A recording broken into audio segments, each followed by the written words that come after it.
Jashaun. Jashaun, how much are you enjoying being in Aggieland? Oh, I love it. It's totally different from where I'm from. From Florida, the culture is different. Everybody's a lot more friendlier here. Back home, it's kind of everybody's just straight and narrow. But here, everybody's welcoming, and I just love the Aggieland. I love Aggieland.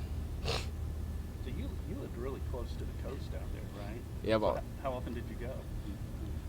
it's weird. I didn't go that much, even though it's 10 minutes away. I didn't go that much. But when I did, I had a good time. I surfed a little bit, not that much, but 'cause I'm not good at swimming that much. But so a little bit different here then.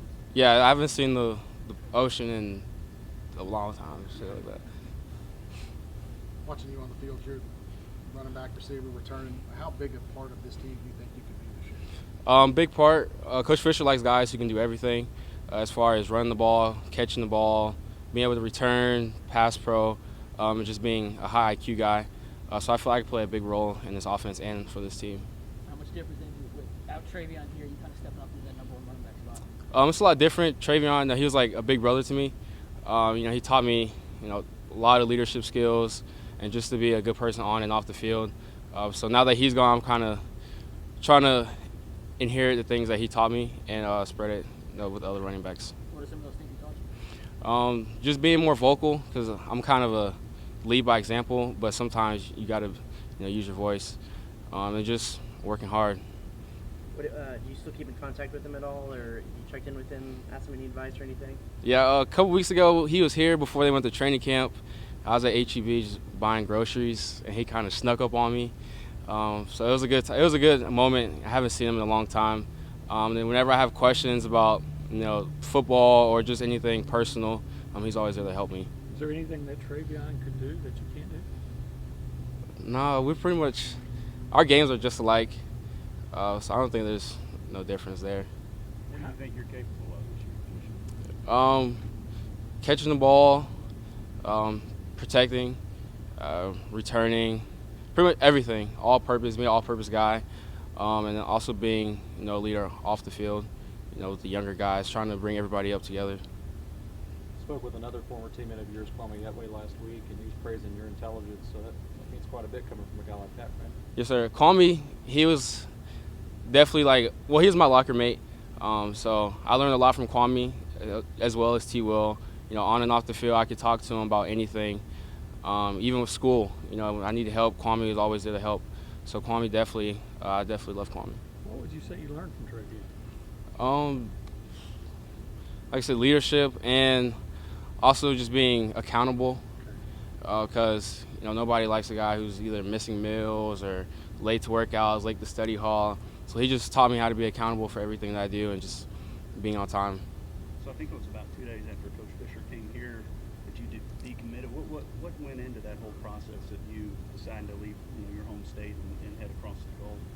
Before he left, when he was at Florida State, I was set on going to Florida State.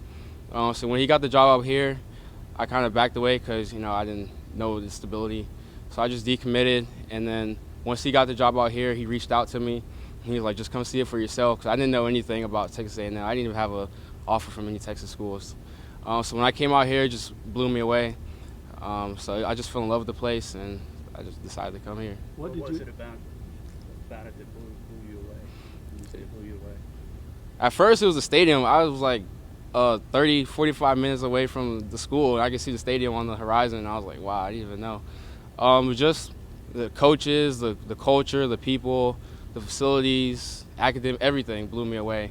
It was something I've never really seen before, so I picked the right choice. Do you think you had anything in your mind what you would think Texas was going to be like before you got here? I thought it was going to be a bunch of people wearing like cowboy hats and boots and everything. I mean, there is some of that, but everybody's welcoming me. I've never been to Texas before, so this was definitely a big step for me. So, I mean, it exceeded all my expectations. What would you say is your best assets as a running back? Best asset would be IQ. I feel like a lot of gray area situations, I handle them pretty well. And also being versatile, catching the ball, being able to return, do everything that Coach Fisher likes. I feel like I can bring that to the table. Who's faster, you or Travion? Me. Yeah, without a doubt. Yeah, without a doubt. There you go. How important was it to join Coach Fisher as well, since he had, essentially gotten you to Florida State before that? It Be a was part of his system. It was very essential. Coach Fisher, he's going to put you in the right spots to be successful. You can look at his track record, and he has running backs coming in the NFL every year. So it was kind of a no-brainer when it came down to it. How's your family responded to you being a little far away? But At first, they were kind of sad because they didn't want their baby to leave, but they figured it was a business decision, so I had to. How important was getting involved with the return game last year to just kind of getting your feet wet and getting that confidence, knowing that you'd probably be the guy this year?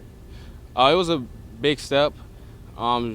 It's just learning more about special teams, because special teams that ultimately is going to keep you in the league. You can't always play running back. You got to do other things like special teams. I love special teams. so it's still early. I mean, it's still early in the season in September. What's going through your mind when you're returning that kick 100 yards against Arkansas at that point? Honestly, the night before, because that's when I finally got moved to kickoff return. I was just praying because I was nervous. I couldn't sleep. I was like, just don't mess up. But when I caught the ball and I seen the gap, the crease there, I just hit it and God took care of the rest. So lack of sleep did not hurt you then? Huh? Nah, it didn't hurt. It Is didn't that a hurt. real turning point for you, in terms of knowing you can do it? in college? Yeah, I was just like, it kind of settled me in. I was like, I'm just like everybody else. At first I was kind of like, oh man, I'm in college. Like everybody seemed like they were so much better. But once I did that, I got more comfortable, and I was like, well, I can do it. What do you think about the rest of the running backs on the roster? I listen to Spiller, Kabodi, those guys. Everybody in the running back room is talented. Everybody's very dangerous. Everybody's versatile. Everybody can block, catch, do everything. And I feel even though we're inexperienced, everybody's learned the offense. So I feel like we haven't lost a step since last year. Anybody else? You think that stretch play is particularly conducive for you to run well in it, or is there any other plays that you like? I like all the plays Coach Fisher calls. I feel like every play that he calls is going to be successful. So I don't have a particular play, but the stretch play is I definitely like the stretch play. Did you take any kind of crash courses, not literally courses, but on Texas A&M, the history of Texas A&M football or anything like that? Did you learn as much as you could about it before you came here, or not really? Not really. I didn't have that much time.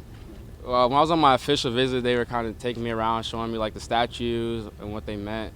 And I didn't even know it had that many type of rituals, or it's just it was traditions. It was just a lot of things that I had to learn. But I'm getting accustomed to it, and I love it. What was your first reaction when you saw the horns off for the first time? Your keeper said, "Hey, come here, put your arms around. We're going to sway." I went the wrong way. I didn't even know what they were talking about. But after a couple games, I kind of got used to it. So it was different. Any significance to the number 7? Why you went with that? I wanted number 6 when I first came, so I guess 7 is the next best thing. And I kind of like 7. I've never wore 7 before, so I kind of like 7. I wanted to change it. Like when I first didn't get it, I was like, I don't really like 7. But after a while, I just stuck with it, and I like it now. Anybody else? Jashaun, thank you, sir.